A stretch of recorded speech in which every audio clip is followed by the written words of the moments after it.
Church, friends, I just want to thank God for everybody's life. Let's enjoy the word of God, including what we have, to the glory of God. Thank God, we thank God this morning. We are in the presence of the Lord as you come on, you share. Brothers and sisters, this morning, Father, we just want to say thank you for all you've done. I give you all the praise, for you are awesome, honor, and worthy of praise.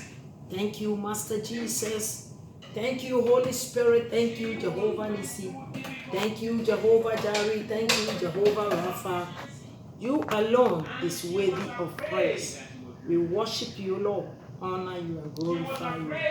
Thank you, Master Jesus. Brothers and sisters, this afternoon we have our lunch. Our lunch, your lunch. Now, we person know a share bibi as obaware for ana say nyame nipa ana nyame ba. Okay? Until this morning, this afternoon, your lunch I be taking no. A person ye share nyame asem bi na me kire wo kwan a wo fa so a wo betimi aye nyama sampo a ebetimi aboa wo. Na bibia no watimi ahye Kristo animonyam. Ye lunch a ye be take no, it seems to say ni nyina wo ha. Said you hu no ni nyina everything is here, including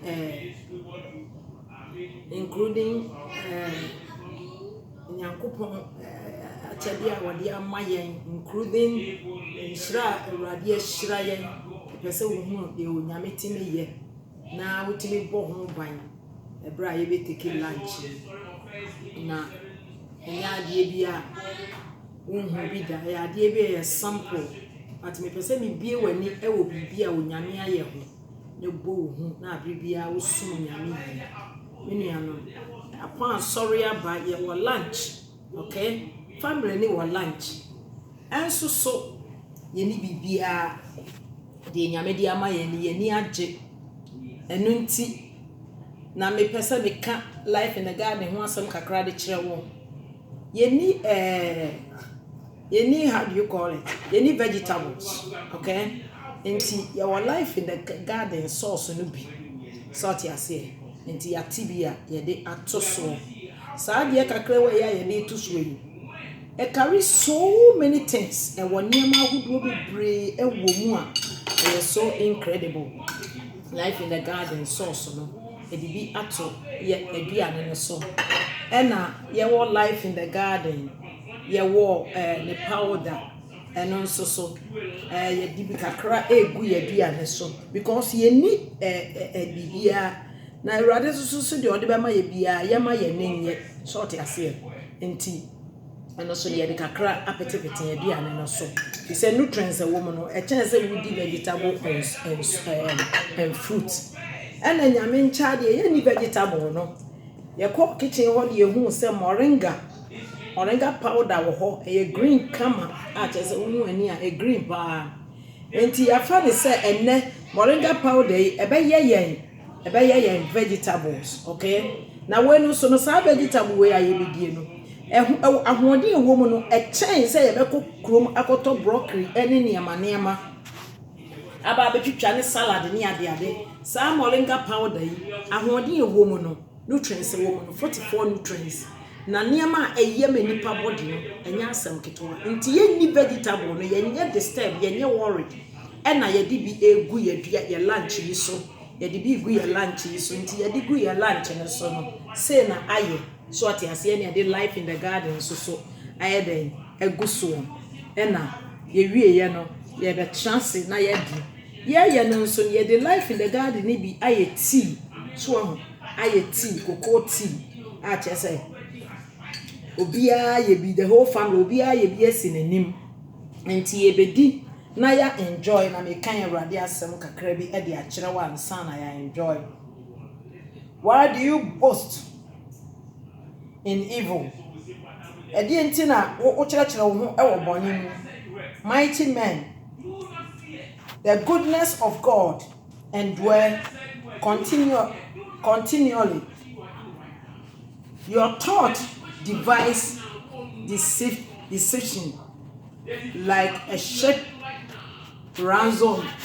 working deceitfully. You love evil more than good. So, asem we na makan me pese me be kire mu ebra ye nyina ye hia na ye didi na me ne nkola no kasa na me kire wo se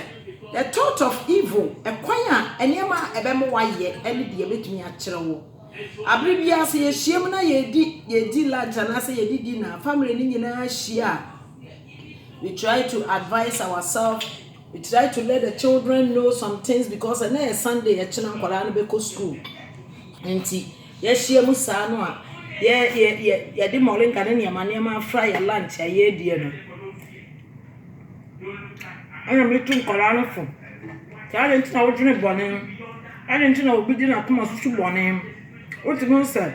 ye nyankopon aye bia I say die animonyam ema Awurade. Bisa oyo nyame a woye kase otumi ade nyina ye de ni papa se nyame ye no enu nya no na woye o onu nyame no oye de wono ankasa no woye den ope enti se wo ehunu nyankopon na ntia abribia no ebe ye wo se onyame ono. Enti na I was advising the children said men nwene bone da, men think about evil things because evil thought and fanny pan ko baby and fanny pan ko that's papa fanny pan ko we ya papa. Evil thought e say nipa wabrabo e ma won si ye da obi a odwene bone no okasa onyame ntie no.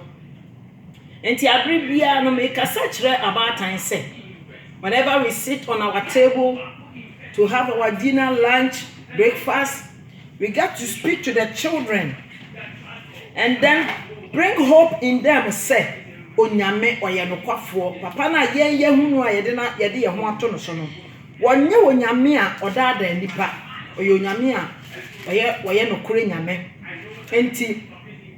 say wo mo ye nkola e no mo sisue say wo mo bro mo ho ase e se onyankopon tumi kese na se ebra ya kwa asori abai asama ye sofo kan ye enema kakra ye sua ye ene de ye te ye no etimi ma ye hunu say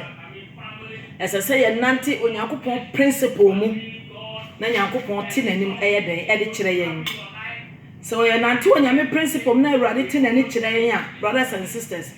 we are more than a conqueror through the blood of Jesus Christ. And to me, Abribia, there were evil days. Abribia na ebe chase no. Ye mo bebre nya daje ne nkwala ne ntra table no. Anti entumi nkasa nkyere wo mo. Ba se nya bre anya nkwala ne ntra table no ne kasa kyere wo mo abribia na ebetumi adan, ebetumi bia wo mo adwene e de ama Awurade. Nya kopon ani monyam atimi adaji. Na nyankopon adom ayekase e wo nkwala no so. Anti anuanom Awurade say a parable. So I was talking to them how not to think evil, how not to think evil things, to do evil things. Because on college school, no be akoye bibi na school for report, teachers are report, and yet I try to let them know say evil things it will end you bad and you good. A boa man kolante bia wo twu mo adwene e de wo mo adwene e ba nyame so. O nyini nyina no Bible say kira bo friend nyame akwan no nyina na ni ampa so. So ate ase. Nyina na me can for life in the garden so e de ma wo na me kira kira mo say eniama yetimi dia etimi boa yen. Na ntwitwa broccoli ni vegetable ni bibi anya salad so green way kakra na eguso no e chen bibi anya life in the garden. Eguso anopan na me kira wo mo say ewie. I said the parable of the growing seed. So, okay. And he said, the kingdom of God is as if a man should scatter seed on the ground and should sleep by night and rise by day. And the seed should sprout and grow. He himself does not. Ye share table mu and a year two and kwala for or a dear kakra Awurade ebetimi aye ediama mu ebra ye nyina ye di lunch. E fra sorry aba ye di ye lunch fe with the things of life in the garden, you know, na ye two omo for say eniyama Awurade asem ekanye enti we were talking to them, advising them. So you got to know, let them know how the seed can grow and germinate. So kwanya aduaba na ye dua wo mu samre no nya samre no mu behunu na daachi bi e na omu behunu se se na aduaba na ye grandma empa ana ye papa no ne ye maame no ne wo mo hia no mu dua wo ye mu no se esese nyini na aduaba no na nyini aye fefe prom yi. So we were advising them, talking to them. So said ye be ya nkola no wo betimi anyini ye. If says ye nkola na nhira bibiara ebra wo de benya nkola akasa akere ne ebra mu nyina mo te dining table ho sei na mo didie. Wo mo didi nyina no wo de ye beka ma de okasa dodo, that's fine, that is not the issue. Ye make no eno na ye den ehia men. So I just say you so near Casachio, a brow between your Casach and brown and walker. That time, you hold time not to turn to any attention. And a brow between your almost no one can say a brow much dining table. That time, no come to know what did to between your attention. Now, as I am when you for another time, what that I have and a new puma. After I called Johnson, and so bet me in Gammon. So I blame me and some weapon. All the next answer, a conuma electric. Maybe I don't be a battery. And the brewers are cried the woman. A bribiano, yet in Yamia some cacra near the head, near the chill woman. It's a light under a basket. I dear be and Yadisha could was say. That's woman Bobre, woman near a woman near the Yamia some to woman. So much Yamia some bribia only a light to God. And you know. Abribiano yakopon ma bia e de wo sika ne dua so na nipa ahwe na wo mo atimi aso aba e wo ne brem ana me tu wo mo fo na me tu wo mo fo be se me encourage madofo I wo Facebook ani wiase nyina mo di life in the garden product nyina enso so asafo mane nyina se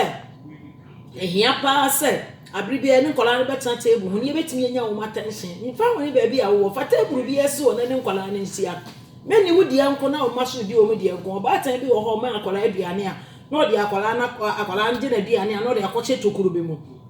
Never prattle to baby, never muscle to baby, Debbie. Yenina, yes, she and ye did this, Busian, Uber who said, yet me can't, and near me beer, Yami pet at the Trampolan, Aqualan, so what did I did be a can be I would see. So, let us say to me, we are not doing it. Aqualan, Costa, no hard in a palm. But ye did, I come on near Didi. Na me tu no fo enti wono abehu se afutuo no a me dey tu no eye me nya na dwene ma Awurade through aduane die mu enti eye very very important. Mom yan sit down with our children on the table, advise them, counsel them, talk to them, teach them the word of God, let them know their what they are to do and what not to do. Eye ehia pa. Now I was talking to them, said, as to me, and also he said to them, is a lamp brought to be put under a basket? No. One will say, I dear light be anywhere. I see a dish basket. I say, I dear light be the Kania will be any also Kania or dish basket. I say, yes, so Kania, yeah, the share we say, yeah, the sick and the diaso. Na obia etimi abright baby and to hwe kane ya eboga ni de esi ya esi kane dua so na otumi aye aba ko bisam sa ade ye didi wo de kasa nko na kasa wonye onim de mpasa me ya no ya kasa na me po na mo msa de be ya me nyo ma tension kakra betumi awia wo mu na ya de ye tumi aboa wo mu no motumi anyi ni yie anu ni ade a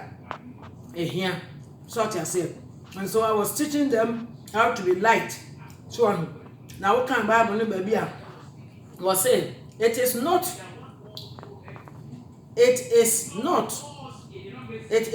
to be set on a lampstand, for there is nothing hidden. If you know I see a which will not be revealed. Adeɛ bia ni wa wo ya enti sɛ wo ko school wo kɔ ya adeɛ na nya it will be revealed. Adeɛ bia ni wa wo kɔ akɔya Nyankopɔn ɔma a review. Ɛno nti I was putting fear in them said bɔne bia wo bedi bia no Onyankopɔn obehunu. So ɔte ase nyɛ sɛ me huhu mo with Nyame asɛm but no kora nso asɛm ɛna me ka kyerɛ wo no. So nor has anything been kept secret by that it should come to light. Adeɛ bia wo di besie etokro mu bia no Nyankopɔn se ebeden ebe come to life. Nti wo mo ko school life wo mo lead abonten nyama wo mo ye emre bi na ba ko sɛ wo de no ko bo na afofo no ko bo na som oye eno sɛ wo bo na som no wo ko school no de ade na hyem asomade na hyem na oba fia na wayi sɛ wo suro efie nti eno so yes sɛ Onyankopɔn de sɛ ho na to no so sɛ wo nim sɛ wo de ba fia enye oye na abonten but Awurade be arrest him. Nyame ncha de ya bompa say ya ye didie na me tufo me de Bible no tu wo mufo an ana me bompa na say Holy Spirit wo bia secret obe na bontin bia sa quotation ya Awurade man to nte na bibi nto no wo hu say Nyankopɔn wo ho anche bia na me hu say bomb asha ase ese ade bia bread chawa na wo honam mpa na asi wo ha say no na ade ni bia si na ade na si nechi ha afi na ye kase afi me no de be kire ma something is here, can you check it for me? I'm so sad. What happened? What is the whole here? Was say, oh, technical, I'm very sorry. I just my friend just did this for me and I put earring, but I never brought it home because I know you guys don't like it. But I could see that God is punishing me and I'm saying, yes, I want to say God is punishing you, but not me. Mommy, you remember you pray some prayer? And I'm saying, yes, I have to be a mother and you have to be a child. And you know, the bomb then I meet me. And the idea no then and see no chiano. I feel as my do want to watch it. I feel one who said, or ye be na ma can, and so I then or tear because you bet me at children. So, and the about time. When Yakupon my achedie akodia ye betimi de abon kola no ban e wo niam wo mu ye nyina wo yesra mo yakunu no mo mo yen ene ye so ye mo mamani nso na mo appreciate ebi se ye de wo nyame de sa adom no ekuta ma atitiri so wahu me Awurade ma me ye da bia ye didi dan table na me kasa no na ye wo be kasa me di agro so na say dia me kan nyina no na ye adwuma e wo nkola na brabom enti ebe ma akola no wo bo na som abro kire ontumi nkan hwe kire no ebe ma akola no wo bo na som no ebe ma obe ye ebe obejaye because wo hunu say asombo no enye so enti eyade a very very very very very important say abri bia ye ne ye ma behia ye ne wo mo behia dining table ne ye ne wo mo didi say ye ne wo mo behia dining table ne ye ne wo mo didi ne kire wo mo Nyankopɔn asam ye didi nyina na wo kasa ma me de ye say da bia pe kasa de ye kasa no a emane nha wo so wo be kan tro so pe kasa ye normal sa na nyame de aye ye me so ma me ntwa so gise me hu se wagyan so ahu na yetete amofra ne ye enkwala afa na mo ba no enkatesia ne mranti afa na mo ba no monso monfa yakwan ye ye ne namu ibi ebetumi aboa mo enne enkwala na anom na ntwemreke ya mo madwene nyina ye den asai na ntwemreke na sai wo madwene enso nevertheless no ebe ye kakra ye betimi enti so amanya me asema ntimi enkwala no a adofo no ebe ya usai ya wo ye no ayoke enso no enko ba bia ntankwara ni nyina na ya asem na ya manso na ya ha na ya atete na chese ha adwene ntankwara na so a ne nyina no number 1 nanchie nufuso na wo nom no aka ho because nanchie wo mo ye hyper time bia wo kan ko an hyper obe ha ntisa kwala no nanchie nufuso for the rest of your life at the end of it, we're a hyper baby, hyper child. And to anya de papa bia, the man kolani be brave. I'm a life forever, sir, and to Miss Slow, a idea is here. How did you some any life in the garden, and Mercury, ever friends you know, the man kolana. Now with the life in the garden sauce you be afra aduane ya ye die ayi brown rice na ye die no so now with the moringa powder afra vegetable ni okra how the fry I can't say with the vegetable go so na che say ye didi na nyame asam wey a che vegetable na titi nkwara no a be si wo mu yi nti na no pay urade say kanea mfa ye hya kodo ase ade si soro ama obi a hwe so ahu ama obi a den ehwe na obi anya bibi efiri mu nti nyame asam ya ade a ne hia ade emma emofra no 24/7 time bia ene wo mo ho bia abotere ene akrokro sa wo ma wani kwaye den dia ebeturi nti time bia de de nyansam asa wona na kasa na wo de ba ko abefam asa wona na kasa na wo de ba ko abefam ene nkola aba no nyantwe no fo nti masi etu omufo nyansa kwan mu abotere mu odomu ene ntoboase mu se de be ya wo mu beti niam a ye kanase na wo mu adunatini aba wo mu ho da bia nyame asemetini afa wo mu no mu nti na no pai famene me nananom manu mashia tebuyi ye kasa kire ye ho se de be ya obi a betimi ate de me kanase na obi atini afa na asi ni ye yesra mu ketesia mo manu de wo maso ayeden na me ka kire se nantwie no fusuo no anka nantwie no fusuo ke de ma nantwie ba wo yemfa mani paba but abedru kro bi mu yese yemfa ma yema ene yesusu yetie menuanom nantwie no fusuo ma fa ntete me ma fa ntete wo mu awari bie mani ntam awo natural things ho nti tama me call natural things ma fa nantwie no fusuo antete me ma no mpanimfo nje omo nom bi na nketewa na ka ya ne de omo anya bi me na mo anya bi nti utumo sa wo ka asama wo ma aso eye boko de o ha adwene kakra kura no abema no hapa nti makati sugar every in life juice makati eniama bebre makati and I introduce life in the garden and yet that nso be me awani na wonom if you say bema hyper na wo mu ye ni nyina na timi agyan na asomdwe timi aba nti na hwie the person me di wei e de ma abatan ya ye base nkola na wo ma ba ne de asoden no adoso na nso ebetimi di nyame asam wa nkwa wo mu ani abote asam ne afutu sam wo mu yebetimi di amankola no na abribia no yatenete wo manam ese ye kire nkola no adidi yie so ma ni di ya eno so onyina eye another problem tikakra yebetimi no ese ye na yakopon ne munyam timi da adi na omofra ne mu na omo ba na bi ti sa wanya no wo no wa menya bi pressure wanya no wa menya bi ene me nkola enyina ti ase ese de be ye den root bra nkola ni nyina ti ase ese grandma si eni di yie ye nwini yie ye na yie ye hu se ye light na ye de esi esoro emani pa hwe se ye light dia esi ye need good life na ye adia nyame eni bedie se wo hwa baba we ya wogina ha ya Ewrade suro ewo ni mu yie pa suro nyame yie a kire se yankopon suro ewo ni mu efise amfa na ntwe no fusuo antete no ye didi nyina no na me de Ewrade asam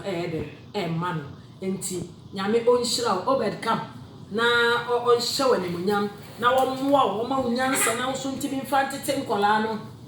yankopon ani munyam na adi sa wo hwa abrante ya wogina ha ya wono na no wo ha adwene kakra nso ye na ntwe no fusuo no afiri na brabom enti se no wono life in the garden enti na adwene ba form kakra akra na chese ye de akrokro kakra akra enti yanya de onyame pe na yemfa nyame asam tete nkoda no ebra ene o betena asese ene o bedidi no nyankopon ani monyam na adi ene anop awia yi me de nyame asam yi adi jaw atoba atan emma nyame asam impa table so da me de aduane si wa na me de ato ho se de be ya wo be hunu se grandma no ya betena table ho nyina no nyame asam so be di mu akuru afrosane enti yate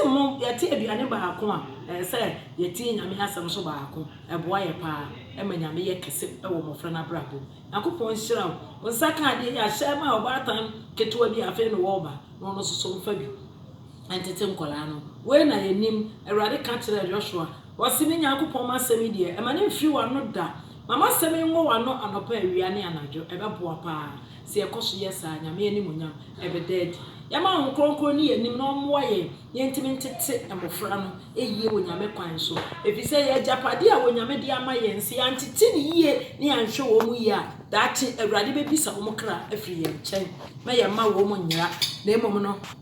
yantete wo mu e wonyankopon suro ni nyame kwan so enti awie yenya ye lunch kakra life in the garden ni ama ni tin ani ade na ye yusui na chese ye hu se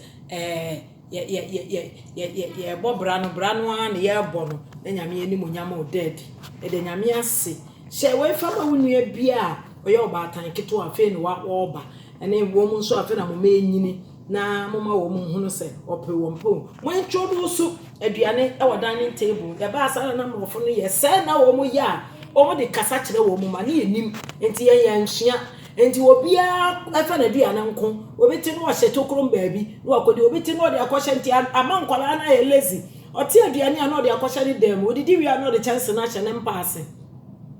abata bebresu momi amomode na nketwa no a ya ntimi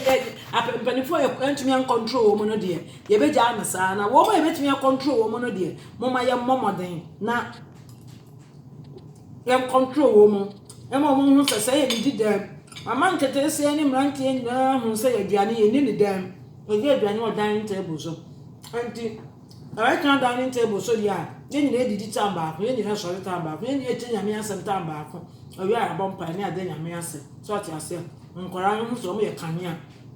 ade ma awurade na ade o mo si soro na nipa ahwe nti o mo suku mu na ye di o mo adanse sa na efe sa kora no be ko school na ne teacher se di ne ho adanse on ka sempa ama o mo ka sembone efa nkora no anam se etumi control mu every 2 years akoni nyina no mo start ni wo mo ntra table ho dining table ho abata no dabia abata no papa ne ma mi nyina anya adaje am wo fie de am nyina se mo ye yonti ase pa ya adwuma ma kan to sa ware ya adwuma e maba mu di a wadwuma ba ye kase wo ye job double job so but nevertheless no onyame ba ma ya dom ne ahoden a betimi di aye so nti free 1 year ko ni nyina ye ni nkola ne ti table ho san o ma yan timi an control mo de o de so ma bo mo bra o ma de aje nsam ye nya wo ba nketo na o ma ba na ebetimi an control mo de o me fo mo ntina da ne table ho ne wo mo ni di mom ye ne wo mo nyini mom ye ne wo mo nya bibia mom aboa ma yen yetimi dua ye honhom e wo wo mu e mo mu fa ye sunu a eye no de enya no de ye free to up to twene na mo mu fa de eye no enya me suro ba wo mu no mo timi sorry paka no mo timi ya creative mo timi ya niam mo timi ya me grandma me timi ya creative woman ade bia ni wa me di me sabe so me ya enye yie enti me man kola ne ho se ubia ye de wo to me no anfo anto me kora se wo so be ya creative he said everybody ma me ye wei ne ma ye wei ni ama bebre achade ahodo ene nyame de adua me mu ti me try sa abrebia me yi pie so na me kire wo mu so wo se de be ya obi so betumi apeke and da achinye ne ho a wo mu so etimi esi anan enti ye kire nkola anu ni ama da acho betimi aye na wo mu nyini e wo nyamesuro ene wo do ne ntiase mu na so wo mu nyini wo nyamesuro ne wo do ne ntiase mu a oh e de keke nyame ani mo nyam e betimi a dead e wo ma brabo ama bibia e kama nti remember e di we nyina so e wi a weekend ye be detoxify your body ni nyina nti obia be hohoro ne yam said ye be ya the next week betimi asan asan di bibibio na wo ho nkyere wo nyankopon o nhyira on siesie adom nti amen erade ya da wase wona wodi niama wo ya maye de ye die ni Ebenezer ya da wase eye wona waye hyira so na kodi dwuma pa e wo yemu na wani monyam na edi fa wasem ya ye kyerɛkyerɛ nkolai fa kata nkolai so erade na nkolai hia wasema no pa wia ne na yusa na wo ka kyerɛ Joshua eno nti wo ko bo kyerɛ asase so na ni antotɛ na erade wodi nkonim eda wase adom nti amen ba nti unsaka odue mu amoba so akyire no monhye na monsan kobo ntie na emmoa mo na monfansiesie nkola na brabo na nkola na brabo so sei wa abrokyire ya ba ya nya hweo nti nkola no so ni kwan so wo mo sei esese eboa wo mu na yeyi nti boa wo mu na fa wo mu si yi na me obehira obeya okase supply every need according to his promise. Glory be to Jesus Christ. Amen. Amen. Nti adofo no life in the garden the didi and so pedua no e come life in the garden nti esrem me mfa nyame asam nante enche na Yesu aba enche kura wo beba o